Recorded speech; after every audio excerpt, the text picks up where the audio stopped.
Welcome to our Tiger Success Series webcast today.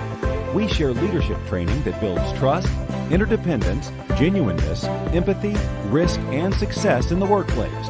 Here's our host, Diane Crampton. Welcome, everyone. I'm glad you're here today. You have lots of things that you can do on this site. You can like, you can share, you can ask questions, and have immediate answers. So I want to welcome you to this dynamic conversation we're having today with Ali Camilletti. Ali is the president and owner of Spark Your Mindset, and her specialty is sales and sales coaching and sales leadership. And today we're talking about collaborative organizations that have incorporated sales and independent producers in sales and how that works within the collaborative work environment. Ali, welcome to our conversation today. It's so great having you. Thank you so much, Diane. I'm so excited for this time together. My experience with sales and working with sales teams, I often hear that in some industries, sales associates become very protective of their information. In fact, they lock their computers, they lock their doors and drawers and everything because they don't want anybody playing their leads, which I find is interesting. So you have this competitive element within a more collaborative framework. So I want to tap your experience and your knowledge, because you're such a specialist in this field, on how you, with your niche, are creating these magnificent collaborative organizations with that sales component and sales associates. So how do you stay out of the competition mode and really further the cause of the organization and those individuals who like to be compensated well for their sales? I primarily work in hospitality, and It's the vacation rental management industry, which can be different as well when you look at sales. And how I entered this was I was working for a technology company that introduced software that brought on sales. And so I have watched what it looks like early on in the process when there aren't any incentives. And we call it co-opetition. Oh, co-opetition. Co-opetition, because we want that healthy competition where people aren't in a fear-based environment. The other part is I will speak a little bit to different personality types. Sure. Anytime we're introducing any type of incentives to a new team, as you talk about, it's that consensus. That's collaboration of, we want to introduce this. This is what we want it to look like. We want it to be co-opetition, and be really open about that conversation. And then the coach themselves, knowing that when it starts to look a little funny and it feels like it's competitive and it's not healthy, we talk about it, and we talk about it quickly, because that's the last thing you want. And I have worked with leaders that they've struggled with it. They said so-and-so stealing leads, and I'm like, you got to talk to them and coach them about this and set really clear expectations. So a good example is I was talking with a leader recently, and she said, I had a situation where a lead had come in and there was a little bit of fighting for the booking and who would get that incentive. And she said, this new gal that I've been coaching seems a little more competitive, and the other gal isn't as competitive. And I said, well, when you went in and had this discussion, did you self-check that you weren't being emotional and sticking up for the one that isn't competitive? And she said, that did come up, that maybe I was favoring, which can come up because it's hard when you have salespeople coming at you and you want to do the right thing. So really setting behavioral norms and standards that everybody agrees upon. So the question was, one person had been working with the lead. She had reached out, emailed that person. They had responded, but they didn't get an answer right away. So they went to the next representative. She booked it. The And then- question is, who gets the incentive in that situation? I'll ask you, who do you think gets the incentive? Well, when you have a collaborative operation and you have agreements that are in place, that everybody has contributed to, rather than the conversation I had with Megan, where the leader just lays the ground rules on everyone, and they may or may not agree. So I would say that what the decision was is the one that holds. The Now, one that started the communication and reached out but never got an answer? well, in Or the my one that view, got the booking in the end? well, see, that's the rub. Yes. That is the rub, because you have this competitive environment within a collaborative organization. And I would think that without those ground rules and agreements going in, competition is going to trump the agreement unless the leader is upholding it. Agreed. So- And so it's the decision beforehand, like you're saying. Do we decide that whoever was working the lead and reached out and didn't hear back, but maybe was off that day, and then it came in and it was booked by somebody else? Does that original person get it? Is that the standard? Or is it, in the end, the person that closed it and made it happen?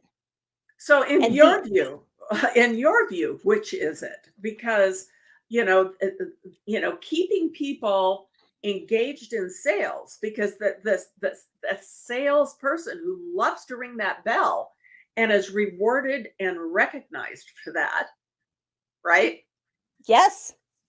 I think it's the person that booked it in the end. Because imagine, and this is what I explained to her, I'm like, can you imagine, are you going to go back every time and research? Well, you sent this original email and then they responded, like it's a lot of hunting. And in the end, we believe it all weighs out, kind of like pennies, right? Right. You did the work, but you weren't here. This person closed it because they were, and they were able to get the closing.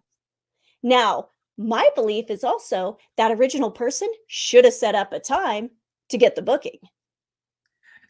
That's a good point. That's a good point. So on sales teams that you work with, how do you keep that engagement high on the part of everyone so that the disappointment in having made that connection doesn't become an underlying driver of future sales? The locking the desk, the closing everything up, you're protecting your contacts. You coach them. You coach them, you coach them, you coach them. And that is the model that I use. I go in, I score calls that are opportunity calls, I coach them. One of the points that I coach on is if it wasn't appropriate to ask for the business, say that they didn't have exact dates because we're doing vacation rentals now, right? Right. Or maybe they had to check with somebody else, whatever the reason is, they weren't ready to book. Then you set up a time to connect with them, to follow up and get the booking. That's your responsibility. And that's what we coach. And people want you to follow up with them. They're busy. Yes, they are busy. So in that situation, you're coaching in the training of the sales team, then levels that playing field so that disruptive competition, toxic competition doesn't disrupt the organization that you're working with. And you always have group incentives in addition. Oh, tell me about that. I think that's interesting because you have the individual rewards and recognition, and then you have the group. So you have to have a group. The group will make it not be so competitive all the time. And I have a client right now that they've never had individual incentives. And I said, this is my concern for you. I understand it's worked out right now. You have a group and it's all revenue based, total revenue, right? Year over year. Right. I said, Right. I recommend you do an outbound calling initiative. Who booked this time last year, but hasn't booked yet? You divvy up the leads, then you individually incentivize them on what they book from those leads. And that's a way of introducing it.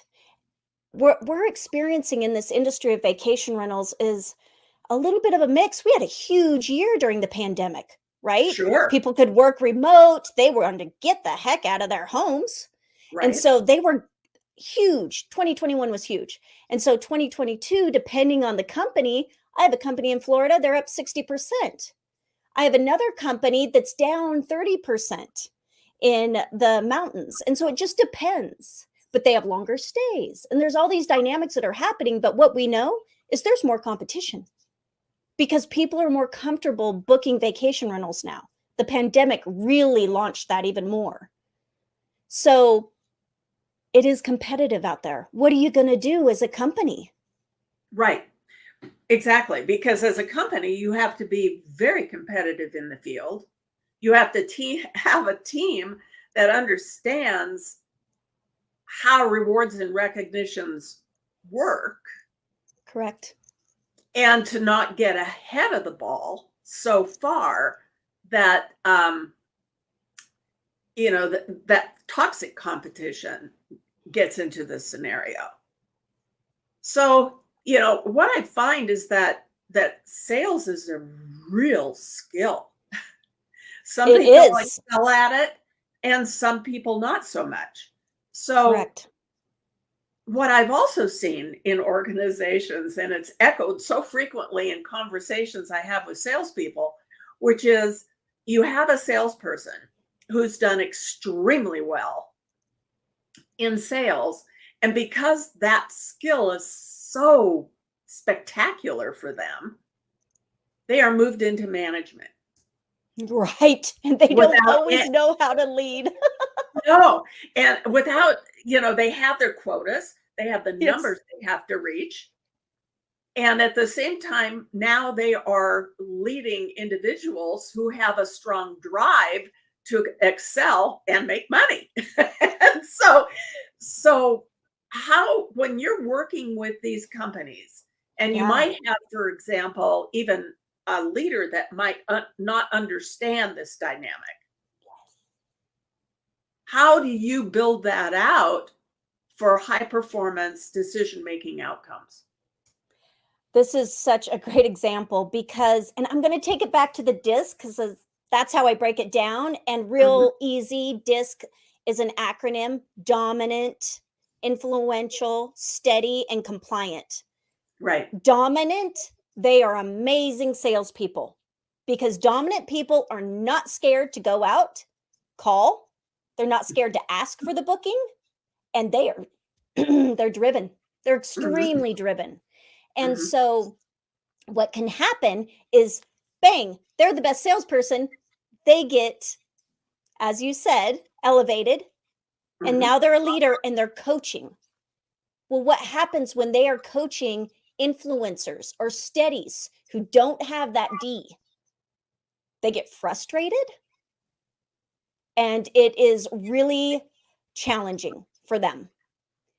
You're almost better with somebody that is an influencer that's relation based, at least in the industry that I work in, right? There's different Correct. industries that are hardcore sales, and that's who you want. You want your D leading. But in my industry, what I recommend is somebody that's actually a coach that can go in there and help those really strong Ds, when you do have them, learn how to massage relationships. Not be so direct that you're putting people off. You're building relationships. And right now, I'm working with somebody who's a high D. She has an I in her as well, which is fabulous. Like, she's the ultimate salesperson. And we're doing a lot of discussion about how to smooth things out and relationship build with her high D. Well, and that's so true because when I look at sales itself, you have your hunter. Mhm. You have your hunter who can ring that bell, take a lot of rejection, a lot of people saying no, and it's like, oh, it's a numbers game. you know, I'm able to continue on with another conversation. And then you have that farmer personality that really nurtures and grows relationships that might not be ready to rent or to lease or secure a vacation rental today, but maybe tomorrow, next week. They're just not ready yet, which might have been the situation that we started talking about, Right. which is the more farmer personality that created this sales opportunity that a hunter was able to close. Some companies literally have one person that does all outbound calling and lead follow-up. Oh, tell us more about that because, And in many ways, even though this is vacation rental that we're talking about today, I think it translates to other sales organizations as well, from well, real in estate vacation, to insurance to right. different industries. So, how do And it's you? that emotional sale, Mm, right? It's the really emotional sale that's happening in vacation rentals and hospitality. So what happens is they have the farmers, as you're calling them, right? They're mhm, grooming the relationship. And then exactly. they have another person that does all lead follow up. They're the people that are so comfortable asking for the reservation, and that's all they want to do. They're motivated by getting the yes. So then this kind of brings us back to that idea of the collaborative situation, because the person who is nurturing the relationship isn't necessarily closing it. Mhm. And the person who is closing it, um, I've seen this in real estate, for example, to where you have, you have the assistant or they call them assistants, but not necessarily because they're leaders in building that relationship and building that opportunity. So, is there in the vacation rental industry, is there kind of a commission split on that sale? Yeah, they have to do a certain type of split on that because they're grooming and then somebody is closing in those situations. Yes. Right, right. So how many of the vacation rental owners and companies that you're working with have that split? Or is this part of your coaching and your leadership development to um, to to form that cultural piece? It is it is part of what makes me valuable. Because the ones that have it down, they don't need me. They know what they're doing. They know Right, how to do it.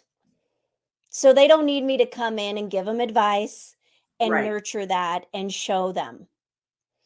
But Okay, often my niche is that amazing employee that was performing right. that gets lifted up into leadership and doesn't have any experience.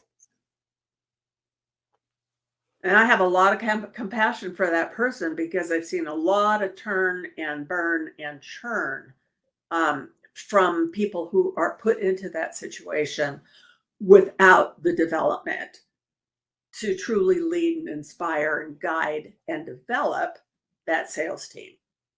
And we could talk all day about the characteristics that come out from being put in that position without the support or the education or the coaching on what it looks like to be a leader, right? Allie, I need to have you back to have that conversation. I think this is a great piece.